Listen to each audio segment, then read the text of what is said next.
দুবরাজপুর পৌরসভার ১ নম্বর ওয়ার্ডের মাজুরিয়া গ্রামের আদিবাসী পাড়ায় জমি দখল করে বিক্রি করার অভিযোগে বিক্ষোভ দেখান আদিবাসীরা। পাশাপাশি ওই এলাকায় একটা জলাশয় বুজিয়ে ফেলা হয়েছে বলেও অভিযোগ আদিবাসীদের। এলাকায় রয়েছে উত্তেজনা। ঘটনাস্থলে আসে দুবরাজপুর থানার পুলিশ। আদিবাসীরা 5 দিন ধরে আটকে রেখেছেন একটা জেসিবি মেশিন।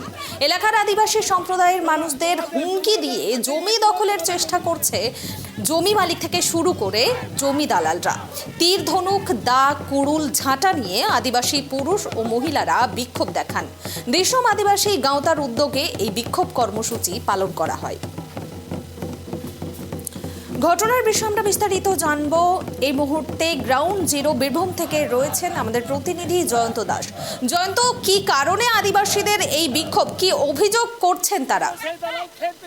দেখো, তোমাকে প্রথমে যেটা জানাই, ঘটনাটি হচ্ছে দুবরাজপুর পৌরসভার 1 নম্বর ওয়ার্ডে মাজুরিয়া যে বলে একটি যে পাড়া রয়েছে, গ্রাম রয়েছে, সেখানকার আদিবাসী যে অধ্যুষিত এলাকা, সেইখানকারই কিন্তু এই ঘটনাটি ঘটেছে। তোমাকে জানিয়ে রাখি, এরা বেশ কিছুদিন আগেই কিন্তু যেটা অভিযোগ করেছিল, দুবরাজপুর পৌরসভা থেকে শুরু করে বিএলআরও অফিস যেখানে রয়েছে, সেখানে অভিযোগ করেছিল যে যে সমস্ত আদিবাসী যে জায়গাগুলি, জমিগুলি রয়েছে, সেগুলি কিন্তু জমি যারা মাফিয়া বা জমির দালাল, তারা কিন্তু সেগুলোকে অধিগ্রহণ করছে এবং তাদেরকে কিন্তু ভয় দেখানো হচ্ছে। এবং যারা এই জমির অনেক দিন ধরে চাষ করেছে, অনেক আদিবাসী পরিবার রয়েছে, তারা কিন্তু এই জমিগুলি চাষ করে তাদের কিন্তু সংসার, তাদের পরিবার কিন্তু এর উপর চাষ করে কিন্তু নির্ভর করে। তাদেরকেও কিন্তু টিপসাপ দেখিয়ে, ভয় দেখিয়ে জমিগুলি অধিগ্রহণ করেছে। এবং ওখানে কিন্তু একটি জলাশয় ছিল, সেই জলাশয়টিকেও কিন্তু তারা কিন্তু এই জমির মাফিয়ারা তারা কিন্তু জেসিবি মেশিন দিয়ে ভরাটের কাজ শুরু করেছিল। এবং বাকি যে চাষযোগ্য জমি, সেগুলোও কিন্তু তারা ভরাটের কাজ কিন্তু ইতিমধ্যেই শুরু করে দিয়েছিল। সেই সময় কিন্তু আদিবাসীরা একত্রিত হয়ে তারা কিন্তু রুখে দাঁড়ায় এবং কিন্তু কাজ বন্ধ করে দেয়। এবং যে জেসিবি মেশিনটি দিয়ে কিন্তু পুকুর ভরা, জলাশয় ভরাটের কাজ চলছিল বা জমি ভরাটের কাজ চলছিল, সেটিকেও কিন্তু তারা আটকে রাখে। দীর্ঘ 5 দিন ধরে কিন্তু এমনই ঘটনা ঘটেছে কি মেশিনটিকে কিন্তু তারা আটকে রেখেছিল। এরপরেও দেখা যাচ্ছে যে কোনো রকম তাদের সরকারি তরফ থেকে বা কোথাও থেকে কোনো রকম তাদের কিন্তু কোনো রকম তারা সাহায্য কিন্তু পাচ্ছে না। আজকে তারা সবাই কিন্তু একত্রিত হয়ে ঝাঁটা, কুড়ুল, লাঠি নিয়ে তারা কিন্তু সেখানে বিক্ষোভ দেখাতে লেগে যায়। তাদের যেটা অভিযোগ যে এতদিন ধরে তারা যে অভিযোগটা করছে, তাদের কিন্তু কোনো রকম ফল কিন্তু তারা পাননি। আজকে তারা যখন এই আন্দোলন শুরু করেছে, ওই গ্রামের মহিলা থেকে শুরু করে পুরুষ যারা রয়েছে, সবাই কিন্তু এই বিক্ষোভে কিন্তু সামিল হয়েছিলেন এবং তারা কিন্তু সকাল থেকেই বিক্ষোভ দেখাতে শুরু করেন। এরপর কিন্তু স্থানীয় কাউন্সিলর সেখানে কিন্তু যান এবং তাদেরকে কিন্তু আশ্বাস দিয়েছেন যে পৌরসভা কিন্তু যে জমি যে অধিগ্রহণ করছে, তাদেরকে কিন্তু কাজ বন্ধ রাখার নির্দেশ দিচ্ছেন। এবং যে জলাশয় যেটি অনেকটাই কিন্তু ভরাট করে দেওয়া হয়েছে, সেটি আবার খনন করার জন্য কিন্তু পৌরসভার তরফ থেকে নির্দেশ দিয়েছে। যখন এই কাউন্সিলর যখন সেখানে যান, তার সঙ্গেও কিন্তু গ্রামবাসীদের অনেকটা কথা কাটাকাটির পরিস্থিতিও কিন্তু আসে, কিন্তু পরে কিন্তু সেটা সমস্যাটা মিটে যায়। দুবরাজপুর থানার পুলিশ কিন্তু যখনই তারা বিক্ষোভ শুরু করে, সেখানে কিন্তু পৌঁছান। কোনো রকম যেন অকৃতজ্ঞ ঘটনা না ঘটে, সেদিকেও কিন্তু দুবরাজপুর থানা পুলিশ কিন্তু নজর রেখেছেন। অপরদিকে জমির মালিক তিনি কিন্তু যেটা আমাদেরকে যেটা জানিয়েছেন, তাদের তরফ থেকে কিন্তু জোরপূর্বক কোনো জমি কিন্তু নেওয়া সেখানে হয়নি বা কোনো জলাশয় কিন্তু বন্ধ করে দেওয়া হয়নি। এবং কোনো আদিবাসী যারা রয়েছেন তাদেরকেও কিন্তু ভয় দেখানো হয়নি, এমনটাই কিন্তু জমির মালিকের থেকেও কিন্তু বলা হচ্ছে। বলুন। ধন্যবাদ জয়ন্ত। আবারও একবার জানিয়ে রাখবো, দুবরাজপুর পৌরসভার 1 নম্বর ওয়ার্ডের মাজুরিয়া গ্রামের আদিবাসী পাড়ায় জমি দখল করে বিক্রি করার অভিযোগে বিক্ষোভ দেখিয়েছেন আদিবাসীরা।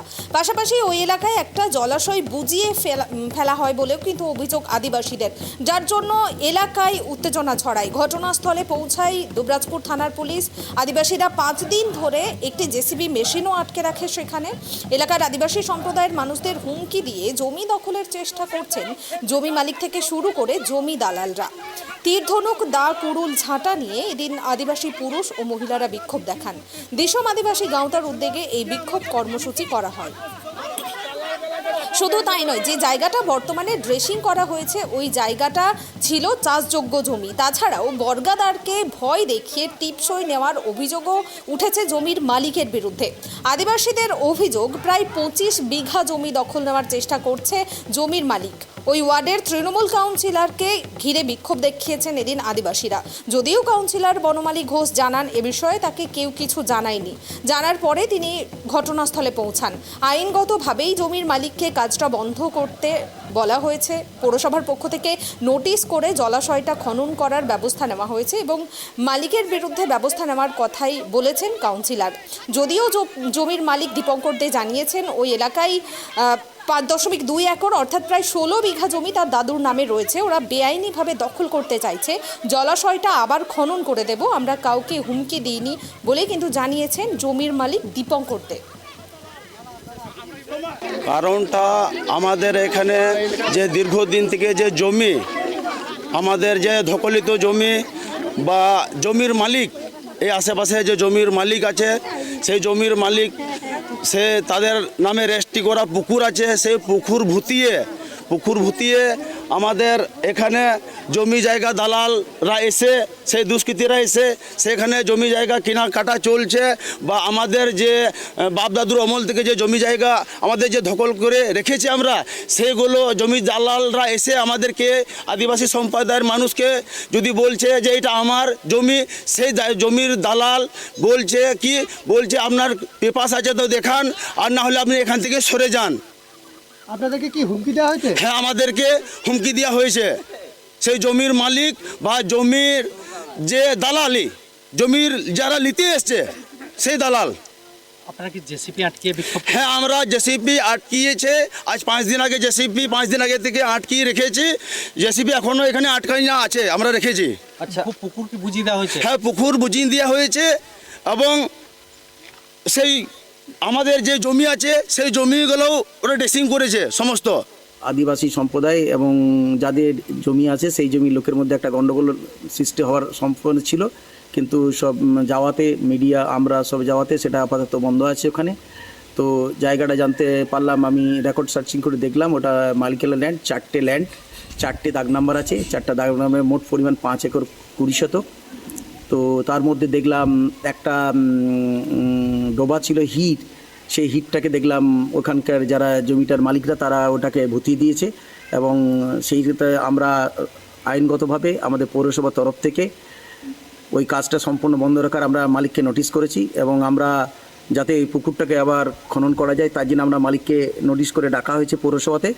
আমরা 2-4 দিনের মধ্যে তার মালিকের বিরুদ্ধে আমরা পৌরসভাগতভাবে আমরা ব্যবস্থা নেব এবং সম্ভবত জানতে পারলাম যে ওই রেকর্ড অনুযায়ী যে জায়গাটা ওনারা এখন ড্রেসিং লেভেল করেছে সেটাও বন্ধ রাখা হয়েছে। সম্পত্তিটা আমার দাদুর সম্পত্তি, ঠিক আছে। দাদু মারা গেছেন, আমার বাবারাও মারা গেছেন, বর্তমানে আমরা মালিক, ঠিক আছে।